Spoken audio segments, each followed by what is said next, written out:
अस्सलामुअलैकुम व्यूअर्स, मैं हूं इंजीनियर हबीब और आप देख रहे हैं मेरा यूट्यूब चैनल जिसका नाम है इलेक्ट्रिकल वॉल। उम्मीद करता हूं कि आप सब लोग बिल्कुल ठीक ठाक होंगे। एक बहुत ही अच्छे मौसम में एक बहुत ही प्यारी जगह के ऊपर आज आया हुआ हूं एक नए प्रोजेक्ट की इंस्टॉलेशन के ऊपर। और व्यूअर्स, आज की इस वीडियो को मैं रिक्वेस्ट करूंगा आपने शुरू से आखिर तक जरूर देखना है अगर आप सोलर सिस्टम लगाने में इंटरेस्टेड हैं, क्योंकि ये जो सिस्टम है ना, आप बैक साइड पे फैब्रिकेशन चेक कर रहे होंगे, आपको मिसमैच पैनल्स नजर आ रहे हैं। यहाँ पर पहले एक सोलर सिस्टम लगा हुआ था, नेट मीटरिंग हुई हुई थी, इलेक्ट्रिसिटी सेलिंग हो रही थी, बिल भी जीरो आ रहा था। इन सारी चीज़ों के बावजूद मुझे यहाँ पर बुलाया गया है और मैं सिस्टम को यहाँ पर दोबारा कॉन्फ़िगर कर रहा हूँ, रीइंस्टॉलेशन कर रहा हूँ। वो क्या ऐसी वजूहत है जिसकी वजह से हमें यहाँ पर दोबारा से एक रीइंस्टॉलेशन करनी पड़ रही है। बस यहाँ पे ये मैं बताते चलूँ कि पहला सिस्टम मैंने नहीं लगाया था और मैं नाम भी नहीं बताऊँगा कि इन्होंने लगाया था, क्योंकि वो अपनी जगह ठीक है, उन्होंने जो रिक्वायरमेंट देखी उन्होंने सिस्टम को इंस्टॉल कर दिया। लेकिन टाइम के साथ रिक्वायरमेंट चेंज हो जाती हैं और आपको सिस्टम अपग्रेड करना पड़ता है। तो आज की वीडियो में हम यही जानेंगे कि किस तरीके से आपने सिस्टम को अपग्रेड करना है और अगर फर्स्ट टाइम इंस्टॉल कर रहे हैं तो आपने वो क्या पैरामीटर्स हैं जिनको ज़हन में रखना है अपने सिस्टम को इंस्टॉल करते हुए। ऑन ग्रिड लगाना चाहते हैं, ऑफ ग्रिड लगाना चाहते हैं, हाइब्रिड लगाना चाहते हैं, मिसमैच पैनल्स लगाना चाहते हैं, ये तमाम डिटेल्स आपको इस एक वीडियो के अंदर देखने को इंशाल्लाह मिल जाएंगी। इसके अलावा जितनी भी टेक्निकल डिटेल्स एक इंस्टॉलर को चाहिए होती हैं वो भी मैं कोशिश करूंगा कि आपको इस वीडियो के अंदर कवर करूं। व्यूअर्स, चलते हैं इस प्रोजेक्ट की तरफ। और लोकेशन की बात कर ली जाए तो इस वक्त मैं सर जहांगीर के घर पे मौजूद हूँ, जो कि D12 इस्लामाबाद के अंदर है। यहाँ पर एक पहले से सिस्टम इंस्टॉल्ड था जो कि ऑन ग्रिड सिस्टम था। सोलेक्स कंपनी का यहाँ पर ऑन ग्रिड का 10 किलोवाट का इन्वर्टर था। काफ़ी पहले सिस्टम इंस्टॉल किया गया था। पहले हमारे पास छोटे पैनल्स आते थे, तो यहाँ पर 335 वाट के 15 पैनल्स को इंस्टॉल किया गया था और साथ इसेंशियल लोड चलाने के लिए इन्होंने एक छोटा सा यूपीएस 3 किलोवाट का लगा लिया था, लेकिन उसके अंदर सोलर की जो ऑप्शन था वो नहीं दिया था। तो मैंने सर से ये रिक्वेस्ट की कि सर आपके लिए बेहतर सोल्यूशन ये है कि आप यहाँ पर इन्वर्टर को रिप्लेस करें, एक हाइब्रिड इन्वर्टर यहाँ पर इंस्टॉल करें और पुराने पैनल्स भी हम उसमें सिंक कर देंगे और नए पैनल्स को भी हम उसके साथ सिंक कर देंगे। व्यूअर्स, यहाँ पर ना 12 किलोवाट का इन्वर्क्स की नाइट्रॉक्स सीरीज का इन्वर्टर इंस्टॉल किया गया है जो कि 3 फेज के अंदर है, हाइब्रिड इन्वर्टर है और इसके साथ पैनल की कैपेसिटी को इंक्रीज कर दिया गया है। पैनल की कैपेसिटी को हमने इस तरीके से इंक्रीज किया है कि लॉन्गी के 545 वाट के टोटल 18 पैनल्स यहाँ पर फर्दर इंस्टॉल किए। मैंने कुछ डाटा लिख लिया, यहीं से मैं आपसे शेयर कर देता हूँ। पहले जो था वो 335 वाट के 15 पैनल्स थे जो कि बन जाते हैं 5025 वाट यानी 5 किलोवाट पुराने पैनल्स, और 18 पैनल्स बन जाते हैं 9810 यानी अप्रॉक्सीमेटेड 10 किलोवाट हमारे पास न्यू पैनल्स इंस्टॉल होते हैं। और अगर हम टोटल बात करें तो नियर अबाउट 15 किलोवाट 14835 14.8 किलोवाट का टोटल सोलर बैंक हमारा बन जाता है। यानी 15 किलोवाट का सोलर है, 12 किलोवाट का हाइब्रिड इन्वर्टर है। इसी के साथ ही वर्ष जो हमारे पास दूसरे 18 पैनल्स हैं उसमें हम 9 की सेग्रीगेशन कर लेंगे, यानी 9 पैनल्स की एक स्ट्रिंग बन जाएगी, 9 पैनल्स की दूसरी स्ट्रिंग बन जाएगी और वो अलग-अलग एमपीपीटी इस पर चली जाएगी। तो अगर आपके पास मिसमैच पैनल्स हैं और आप नाइट्रॉक्स सीरीज का इन्वर्टर लगाते हैं तो कोई इशू नहीं, आप बेफिक्र होकर लगा सकते हैं। अलग-अलग हमें इसमें एमपीपीटी मिल जाता है। इसी के साथ व्यूअर्स, अक्सर लोग पूछते हैं कि 6-6 किलोवाट के 2 इन्वर्टर लगाया जाए या 12 किलोवाट का एक, तो बेहतर है 12 किलोवाट का एक। बहुत सारी रीजंस हैं, इंशाल्लाह इस पे एक अलहदा मैं आपको रिव्यू बना के डिटेल सारी शेयर करूंगा, बट एक यूनिट लगाना बहुत ज्यादा बेहतर रहेगा। उम्मीद करता हूं कि ये ऊपर का वर्क आपको सारा समझ लग चुका होगा। अब मैं आपको लेके चलता हूं नीचे इन्वर्टर वाली साइड पे। तो व्यूअर्स, इस वक्त आप देख सकते हैं कि मैं इनसाइड में आ चुका हूं जहां पर इंटीरियर वर्क चल रहा है, यानी कि इन्वर्टर की माउंटिंग हो रही है, प्रोटेक्शन सिस्टम इंस्टॉल किया जा रहा है। जमील मेरे साथ मौजूद है और जमील हमारे इलेक्ट्रिकल वर्क को सारा देख रहा होता है।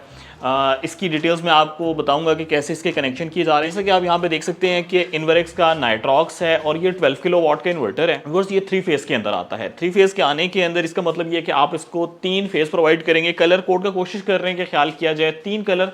वैसे तो आप एक ही वायर मोस्टली यूज़ करते हैं रेड कलर की और उसके ऊपर डिफरेंट टैग्स लगा देते हैं, रेड, ग्रीन, येलो, RYB, कोई भी 3 कलर आप उसके ऊपर चूज़ कर सकते हैं। बट यहाँ पर हमने 3 कलर को चूज़ कर लिया ताकि किसी भी किस्म की कोई कन्फ्यूजन ना हो इनपुट साइड के ऊपर, same as it is output side के ऊपर। बेसिक वर्किंग में साथ साथ बता देता हूँ कि कैसे हम इस पूरे सिस्टम को डिज़ाइन कर रहे हैं। वहाँ पर सोलेक्स का इन्वर्टर लगा था, उसको रिमूव कर दिया गया ऑन ग्रिड को, और ये छोटा जो यूपीएस है इसको भी रिमूव कर दिया जाएगा। सिर्फ ये वाला एक स्टैंड अलॉन ये इन्वर्टर काम करेगा, यही ग्रिड फीडिंग करेगा, यही आपके लाइट जाने के ऊपर भी आपके जो इलेक्ट्रिकल लोड है उन्हें रन करेगा, जिसमें 3 AC हो जाएँ, मैक्सिमम 4 AC भी ऐड कर सकते हैं, बट ऑन सेफर एज हम 3 ACs को रिकमेंड करते हैं, क्योंकि उसके साथ भी आपने पूरे घर का लोड चलाना होता है। उसमें डीप फ्रीज़र हो जाते हैं, उसमें पानी वाली मोटर हो जाती है, fans, lights, fridge, CCTV cameras, ये तमाम चीज़ें होती हैं। तो ऑन सेफर एज सिस्टम को डिज़ाइन करें, फुल कैपेसिटी में ना जाने दें। अच्छा, राइट साइड के ऊपर आ जाएं तो आप देख सकते हैं मेन ऑन ऑफ ब्रेकर है 4 पोल का, फिर डीसी के प्रोटेक्शन सिस्टम है, यहाँ पर राइट साइड पे बैटरी के प्रोटेक्शन है, और इसके साथ ये एक फीचर मैं लाजमी ऐड करता हूँ जिसमें हमारे पास हैवी लोड, लाइट लोड मौजूद होते हैं। इसी के साथ ही व्यूअर्स आप ये देख सकते हैं कि ये इनका मेन डीबी बॉक्स ओपन किया हुआ है, ये अपर फ्लोर का है, इसी तरीके से ग्राउंड फ्लोर को भी ओपन कर लेंगे क्योंकि इनकी लोड डिवीजन का अच्छा खासा टास्क है। और इलेक्ट्रिकल वायरिंग भी काफ़ी सारी हमने यहाँ पर करवाई है, जो इलेक्ट्रिशियन थे उनको हायर कर लिया था और वो सारा लोड डिवीजन करते हैं। व्यूअर्स जब कभी भी आपने सोलर सिस्टम लगाना है तो एक बात का ख्याल रखें, जितना सोलर लगाना इंपॉर्टेंट है उतना ही लोड डिवीजन टास्क इंपॉर्टेंट है। ये सोलर की कैटेगरी में आता नहीं है। आप क्या करें कि जब कभी भी आपने ये लगवाना है ना, तो अपने इंस्टॉलर्स को कहा करें कि सर लोड डिवीजन के लिए हम इलेक्ट्रिशियन ले आएंगे, बस आपने उन्हें गाइड कर देना है कि आप कैसे लोड डिवीजन करें। अगर तो इजी सा मेथड है, सारी चीज़ों को शिफ्ट करना है, तो बड़ा इजीली सोलर इलेक्ट्रिशियन कर देता है। जो यहाँ से 3 फेज आउट हो रहे हैं, हमने इस चीज़ का ख्याल रखना है कि 12 किलोवाट है तो 4 3 are 12। अगर हम लट से 4 किलोवाट का लोड पर फेज़ डालते हैं तो हम तीनों फेजेस के ऊपर डाल सकते हैं। बट ऐसा नहीं है कि सिर्फ हमने इसी के ऊपर लोड डालना है, क्योंकि इसमें हैवी लोड है और लाइट लोड है, तो ये मैनेजमेंट करना एक अच्छा खासा टास्क है। तो आप अपना इलेक्ट्रिकल लोड लिख दिया करें कि ये चीज़ें हैं, ये हमने इस सिस्टम पर चलानी है, ताकि आपका जो डिज़ाइन इंजीनियर है वो ईजिली इस सारे प्रोसेस को कंप्लीट कर सके। जी, तो इसके साथ आप चेक कर सकते हैं कि अल्हम्दुलिल्लाह हमारा कंप्लीट सेटअप इंस्टॉल हो चुका है। एक बार मैं बेसिक ओवरव्यू दे देता हूँ। ये है जी इन्वर्टर, डक्टिंग, पाइपिंग करके सारी वायरिंग को कर दिया गया है। और अगर प्रोटेक्शन बॉक्स की तरफ आएँ तो बस आप देख सकते हैं 2 प्रोटेक्शन बॉक्सेस लगाए गए हैं, और इसके अंदर हमें एसी की भी प्रोटेक्शन मिल जाती है, इसके साथ ही हमें डीसी की प्रोटेक्शन मिल जाती है। और राइट साइड के ऊपर ये आप चेक कर सकते हैं बैटरी के लिए अलहदा प्रोटेक्शन लगाई गई है, जो कि डीसी ब्रेकर बैटरी का है। तो ये मेन प्रोटेक्शन थी जो कि हमने यहाँ पर ऐड की है। इसके साथ एक मज़े का फीचर जो है वो ये है कि आप ये देख सकते हैं, आपको यहाँ पर 2 बॉक्सेस नज़र आ रहे हैं। इसके राइट और लेफ्ट के ऊपर मैंने H और L लिख दिया है, यानी कि ये हैवी लोड के लिए है और ये लाइट लोड के लिए है। अगर सिस्टम में कोई भी फॉल्ट आ जाता है, कोई भी मसला आ जाता है, तो आपने क्या करना है, जो ये रोटरीज हैं, चेंज ओवर हैं, इनको रोटेट करके आपने 0 पे कर देंगे तो लोड ऑफ हो जाएगा। चलो मैं हैवी लोड का वैल्यू बताता हूँ। जितने भी घर में एसीज हैं, हैवी लोड है, वो अभी आपको पर 2 टैग्स नज़र आ रहे हैं, सोलर वापडा, सोलर वापडा। तो अभी हमने सोलर के ऊपर रखा हुआ है, दिन होगा तो सोलर पे चलेगा, रात होगी तो वापडा पे चलना शुरू हो जाएगा। ये इन केस ऑफ फॉल्ट है, अगर कोई भी इशू आ जाता है या आपने घर में कोई बहुत हैवी लोड चलाना है जो आप सिस्टम पे नहीं चलाना चाहते, आप इसको रोटेट करके आप इसको 0 पे किया, हैवी लोड बंद हो गया, 2 पे किया, बाईपास हो गया, यानी हमारे सिस्टम से हैवी लोड अलहदा हो चुका है, वापडा पे शिफ्ट हो चुका है, एसीज वापडा पे शिफ्ट हो चुके हैं। इसको मैं बैक टू नॉर्मल कर देता हूँ, सेम एज इट इज़। आप लाइट लोड, पंखे, लाइटें, fridge, TV, net, internet, routers और LED टीवीज़, इन चीज़ों को शिफ्ट करना चाहते हैं, आप यहाँ से शिफ्टिंग कर सकते हैं। तो ये फीचर एक अच्छा लगता है जो कि मैं हर सिस्टम में लाजमी ऐड करता हूँ। जी, तो व्यूअर्स ये चेक कर सकते हैं कि ये इनके अपर फ्लोर के ऊपर एक कैनवुड का स्टैंडिंग यूनिट है और इस वक्त ये सोलर के ऊपर चल रहा है। अब ये जो सारी चीज़ें ये बाद में लगवाई गई थी, तो इसी के लिए आप देख सकते हैं कि यहाँ पर आपको एक सेपरेट डक्टिंग नज़र आ रही है। कोशिश तो की गई है कि ये सफाई से यहाँ पे करवाई जाए। वो देखें, आपको लोअर साइड के ऊपर वो एक सॉकेट नज़र आ रही है, ये इस तरीके से ऊपर जाके यहाँ से होके इस तरीके से ये होते होते नीचे आके ये बाहर हमारा जो सिस्टम लगा हुआ है, ये हमारे सिस्टम के साथ यहाँ पे कनेक्ट हो गई है। यहाँ पर सारी लोड डिवीजन की जा रही है। व्यूअर्स, लोड डिवीजन करते हुए किस चीज़ का ख्याल रखा है, ये देखें एसीज़ हैं, ऊपर वाले फ्लोर पे 3 एसीज़ हैं, नीचे वाले फ्लोर के ऊपर 2 एसीज़ हैं। तो पर फेज़ लोड डिवीजन का ख्याल किया गया है। इसके साथ फ्यूचर में ये जो लोड इसके ऊपर शिफ्ट करना चाहते हैं उस चीज़ को भी ज़हन में रखा गया है। बाकी हमने सिस्टम की कैपेसिटी को देख के इसके ऊपर लोड को डिवाइड करना होता है।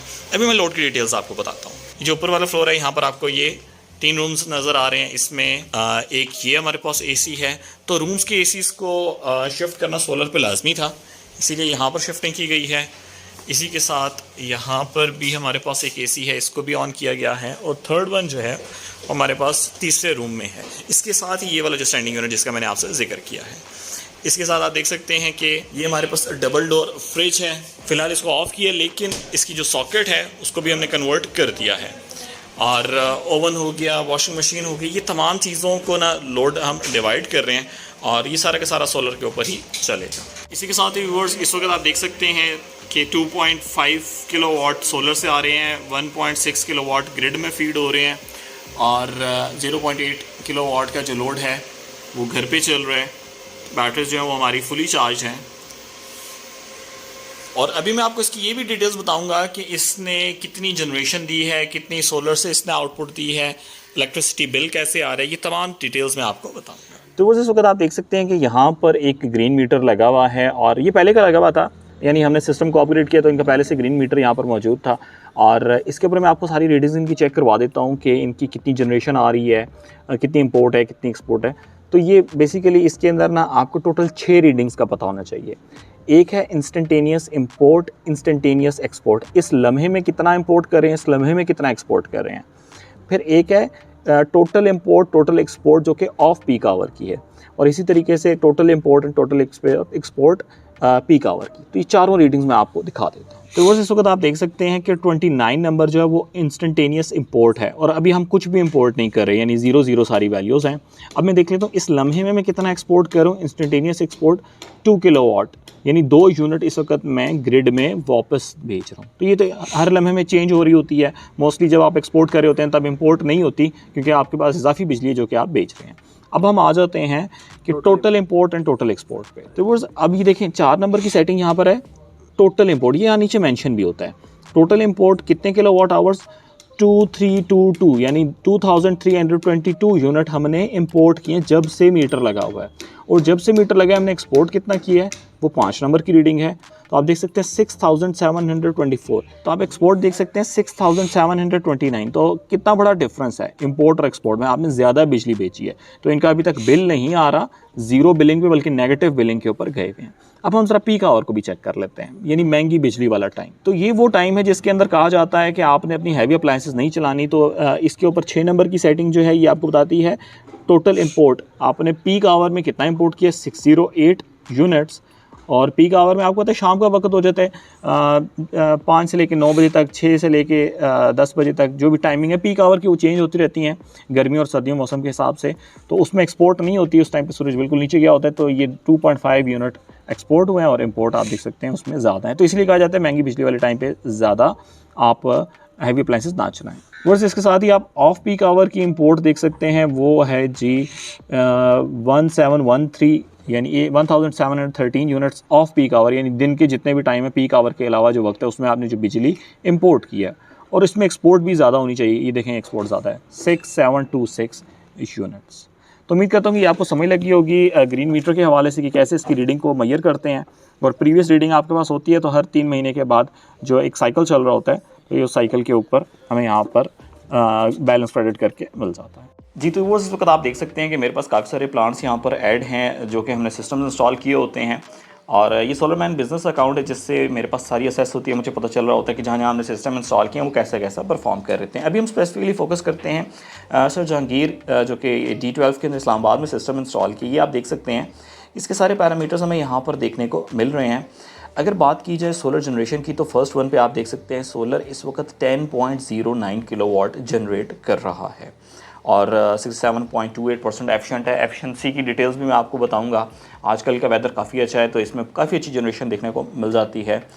अगर देखें घर में तो इस वक्त सिर्फ 410 वाट इस्तेमाल हो रहे हैं, बाकी सारी की सारी पावर जो है ना वो ग्रिड में फीड हो रही है 9.27 किलोवाट, यानी आप कह सकते हैं तकरीबन 9.5 यूनिट इस वक्त ग्रिड में फीड हो रहे हैं और बैटरीज जो हैं वो 100% चार्ज है। इसी के साथ अगर डेली प्रोडक्शन पे आ जाएं तो आप ये चेक कर सकते हैं, चले मैं इसको इंक्रीज़ कर लेता हूँ। यहाँ पे आप देखें तो आपको एक डिपर नज़र आ रहा है, ये वो टाइम है जहाँ पर ग्रिड फीडिंग बंद हो गई थी, यानी कि लोड शेडिंग हो गई थी। तो लोड शेडिंग के अंदर आपकी ग्रिड फीडिंग रुक जाती है। बाकी रेड में आपको लोड यानी कि जो सिस्टम से पावर जनरेट हो रही है आपके घर में जा रही है वो पता चल रही है, और ब्लू से आपको वो पावर पता चल रही है जो ग्रिड में फीड हो रही है। आज की दिन की बात की जाए, नहीं इस वक्त तक की बात की जाए, तो इस वक्त तकरीबन 1.5 हो चुका है और 45 यूनिट्स ग्रिड में फीड कर चुका है और तकरीबन 5 यूनिट्स इसने घर में प्रोवाइड करती हैं। टोटल आज की डेट में जो है वो 45 यूनिट इस वक्त तक जनरेट हो चुके हैं। तो व्यूअर्स उम्मीद करता हूँ कि आज की वीडियो आपको बहुत पसंद आई होगी और आपने इस सिस्टम की काफ़ी सारी डिटेल्स जान ली होंगी और अब आपको पता चल चुका होगा अगर आप सिस्टम लगाना चाहते हैं तो ऑन ग्रिड हाइब्रिड की सिलेक्शन कैसे करनी है। अगर आप ऑन ग्रिड पे जाना चाहते हैं तो आपकी रिक्वायरमेंट्स क्या होनी चाहिए, हाइब्रिड पे जाना चाहते हैं तो बजट कितना होना चाहिए। वर्स प्राइस के बारे में डिटेल्स हर बंदा पूछता है और मैं अक्सर अपनी वीडियोस में प्राइस नहीं बता पाता। वजह क्या है? वजह ये मैं आपको पैनल की कॉस्ट बता दूं। मैंने सर को पैनल इधर जो कोट किया था वो 86 रुपीज़ पर वॉट पे कोट किया था। मैं इधर ही आपको बताता हूँ 86 मल्टीप्लाई बाय 545 तो व्यूअर्स ये बनते हैं 46,870 रुपये का एक पैनल। तकरीबन 2 महीने गुजरे हैं और हम दोबारा इधर आए हैं सिस्टम इंस्टॉलेशन के लिए, क्योंकि कुछ कंस्ट्रेंट थे, इन्वर्टर्स की अवेलेबिलिटी नहीं थी। मैंने सर को ये सजेस्ट किया था आपने ये इन्वर्टर लगाना है, वेट कर लें थोड़ा सा। तो अब यहाँ पर आए हैं तो इस वक्त 86 से बढ़ के पैनल की कॉस्ट पहुंच चुकी है 130 पे। 130 मल्टीप्लाई बाय 545, 70,000, 48,000 का पैनल 70,000 पे चला गया है। तो उस प्रोजेक्ट की कॉस्ट किस तरीके से मैं आपसे शेयर करूं, अगर मैं इसकी शेयर करूंगा तो आप कहेंगे कि ये तो समझ नहीं लग रही है, तो बहुत कम कॉस्ट है, ऐसा लगता है आज से पता नहीं 2-3 साल पहले की कॉस्ट है। लेकिन पाकिस्तान में ऐसी चीज़ें फ्लक्चुएट कर रही हैं, तो बेहतर तरीका ये है कि जब कभी भी आपने प्रोजेक्ट इंस्टॉल करवाना है तो आप ऐसे करें कि उस वक्त की फ्रेश कोटेशन हमसे ले लें, मेरे ऑफिस में विजिट कर लें, opposite to Total petrol pump near 3 मीला मोड़ अटक। और व्यूअर्स एक गुड न्यूज़ है, मेरा इंशाल्लाह बहुत जल्द एक ऑफिस ओपन होने लगा है लाहौर में, और लाहौर में भी इंशाल्लाह बेहतर तरीके से हम अपनी सर्विसेज प्रोवाइड कर सकेंगे। अगर आप लाहौर से हैं तो लाजमी कॉन्टैक्ट करें, अगर आप इस्लामाबाद, रावलपिंडी, KPK जोन के हैं तो यहाँ पर तो मेरी सर्विसेज अल्हम्दुलिल्लाह रेगुलर हैं। उम्मीद करता हूँ आज की वीडियो में आपको कुछ सीखने को मिला होगा, कुछ बेहतर अंदाज से कुछ बेहतर चीज़ें सीखने को मिली होंगी। वीडियो अच्छी लगी है तो लाइक लाजमी कीजिएगा, चैनल को सब्सक्राइब करना बिल्कुल भी नहीं आपने भूलना। आपने मुझे इलेक्ट्रिकल वॉल की पूरी टीम को अपनी दुआओं में याद रखना है। Take care of yourself. अल्लाह हाफिज़। अस्सलाम वालेकुम।